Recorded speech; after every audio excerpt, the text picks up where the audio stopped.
ទៀមទារបស់លោក Donald Trump ទៅលើលោក Jerome Powell ដែលជាប្រធានធនាគារកណ្ដាលរបស់សហរដ្ឋអាមេរិកជុំវិញការទៀមទាឲ្យទម្លាក់អត្រាការប្រាក់អញ្ចឹងហើយទើបជាមូលហេតុមួយដែលធ្វើឲ្យលោកដុល្លារហាក់បីជាមានការរងសម្ពាធ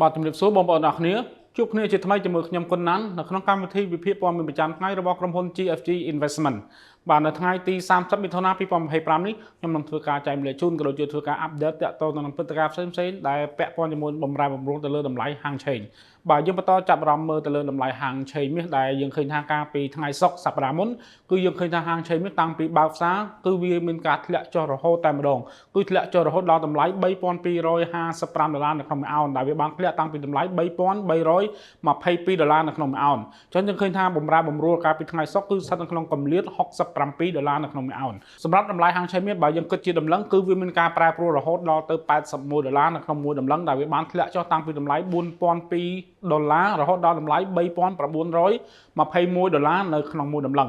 អញ្ចឹងយើងឃើញថាតាក់ទងនឹងតម្លៃហាងឆេងមាសកាលពីថ្ងៃសុក្រនោះគឺវាមានការធ្លាក់ចុះរហូតតែម្ដងតាំងពីបើកផ្សារអញ្ចឹងតាក់ទងទៅនឹងមូលហេតុដែលធ្វើឲ្យតម្លៃហាងឆេងមាសវាមានការធ្លាក់ចុះបែបនោះអញ្ចឹងបងប្អូនក៏ប្រកាសជាចង់ដឹងថាតើវាមានមូលហេតុអ្វីបានធ្វើឲ្យតម្លៃហាងឆេងវាមានការធ្លាក់ចុះបែបនេះអញ្ចឹងមូលហេតុដ៏ចម្បងនោះគឺតាក់ទងនឹងទី1តាក់ទងទៅនឹងភាពវិជ្ជមាននៅក្នុងការបិទបញ្ចប់ទៅលើសង្គ្រាមនៅតំបន់មជ្ឈិមបូព៌ារវាងអ៊ីស្រាអែលជាមួយនឹងអ៊ីរ៉ង់ដោយភាគីទាំងពីរទទួលយកកិច្ចព្រមព្រៀងនៃបទជប់បាញ់គ្នាទៅវិញទៅមកដែលជាមូលហេតុមួយធ្វើឲ្យពិភពលោកគឺសាទរមែនទែនទៅលើដំណោះស្រាយមួយនេះដែលធ្វើឲ្យទីផ្សារតម្លៃហាងឆេងមាសវាមានការធ្លាក់ចុះជាមួយនឹងព័ត៌មានមួយផ្សេងទៀតតាក់ទងនឹងកិច្ចចរចារវាងសហរដ្ឋអាមេរិកនិងប្រទេសចិនជុំវិញបញ្ហាធ្វើពាណិជ្ជកម្មជាមួយគ្នាដែលប្រទេសទាំងពីរគឺបានព្រមព្រៀងគ្នានៅក្នុងការដោះដូរពាណិជ្ជកម្មជាមួយគ្នាដោយតម្លាភាពក៏ដូចជាដោយចំណុចរួមមួយដែលខុសពីការមុនគឺប្រទេសទាំងពីរនេះគឺហាក់បីជាខ្វែងគ្នាទៅលើចំណុចតាក់ទងនឹងការធ្វើពាណិជ្ជកម្មជាមួយគ្នាដែលធ្វើឲ្យស្ថានភាពតាក់ទងនឹងការធ្វើពាណិជ្ជកម្មហាក់បីជាមានភាពតានតឹងប៉ុន្តែបន្ទាប់ពីមានកិច្ចប្រជុំដោយព្រមព្រៀងទៅលើចំណុចរួមគ្នាទាំងនេះហើយទើបធ្វើឲ្យតម្លៃហាងឆេងមាស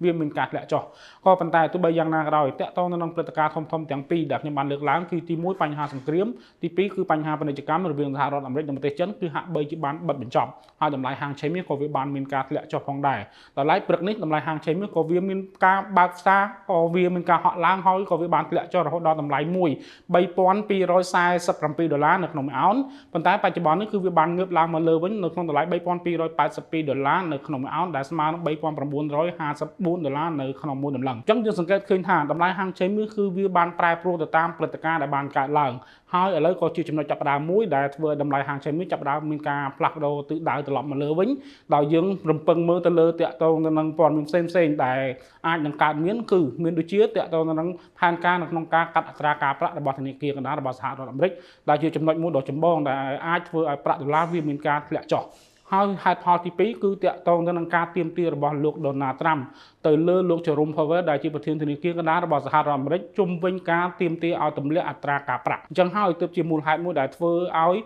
លោកដុល្លារហាក់បីជាមានការរងសម្ពាធដែលធ្វើឲ្យតម្លៃលោកដុល្លារវាមានការធ្លាក់ចុះជាឱកាសដែលធ្វើឲ្យតម្លៃហាងឆេងមាសវាមានការងើបឡើងជាបន្តបន្ទាប់ផងដែរជុំវិញការអនុវត្តគោលនយោបាយរូបិយវត្ថុរបស់ធនាគារកណ្ដាលរបស់សហរដ្ឋអាមេរិកដែលគេកំពុងតែមានផែនការនៅក្នុងការទម្លាក់ស្របជាមួយនឹងអ្វីដែលជាការទៀមទារបស់លោក Donald Trump ចង់ឲ្យមានការទម្លាក់ភ្លាមប៉ុន្តែយោងទៅតា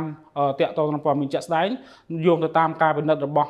ធនាគារកណ្ដាលរបស់សហរដ្ឋអាមេរិកគឺគេគ្រាន់តែចង់បានឲ្យវាមានហេតុផលសមស្របណាមួយនៅក្នុងការទម្លាក់ដែលខុសពីលោក Donald Trump ចង់ឲ្យមានការទម្លាក់ភ្លាមប៉ុន្តែទោះបីយ៉ាងណាក៏ដោយតាក់ទងនឹងការកាត់អត្រាការប្រាក់គឺនៅតែស្ថិតនៅក្នុងទំនោរមួយនៅក្នុងការទម្លាក់ដែលជាការដាក់សម្ពាធមួយយ៉ាងធ្ងន់ទៅដល់ប្រាក់ដុល្លារដែលធ្វើឲ្យលោកដុល្លារអាចនឹងមានការធ្លាក់ចុះក៏ជាឱកាសដែលធ្វើឲ្យតម្លៃហាងឆេងមាសអាចនឹងមានការងើបឡើងជាបន្តបន្ទាប់ហើយមួយវិញទៀតនោះគឺតាក់ទងនឹងទំហំនៅក្នុងការកាត់ទម្លាក់អត្រាការប្រាក់អាចមានកម្រិតមួយខ្ពស់អាចរហូតដល់ទៅ 2% នៅក្នុងឆ្នាំនេះបើសិនជាតម្រូវឬក៏ចាំបាច់អញ្ចឹងហើយទើបធ្វើឲ្យលុយដុល្លារកាន់តែរងសម្ពាធកាន់តែខ្លាំងជុំវិញការលើកឡើងនេះប៉ុន្តែទោះបីយ៉ាងណាក៏ដោយវាគ្រាន់តែជាដំណើរការនៅក្នុងការលើកឡើងនិងការពិចារណារបស់ធនាគារកណ្ដាលតែប៉ុណ្ណោះហើយជុំវិញនៅក្នុងការអនុវត្តគោលនយោបាយរូបិយវត្ថុនេះគឺធនាគារកណ្ដាលគឺផ្អែកយ៉ាងជិតដិតជាមួយនឹងស្ថានភាពជាក់ស្ដែងនិងទិន្នន័យសេដ្ឋកិច្ចប្រចាំថ្ងៃរបស់សហរដ្ឋអាមេរិកតួយ៉ាងដោយនៅក្នុងសប្តាហ៍នេះគឺនឹងចេញទៅលើទិន្នន័យដ៏សំខាន់ ខាន់របស់សហរដ្ឋអាមេរិកប្រចាំខែ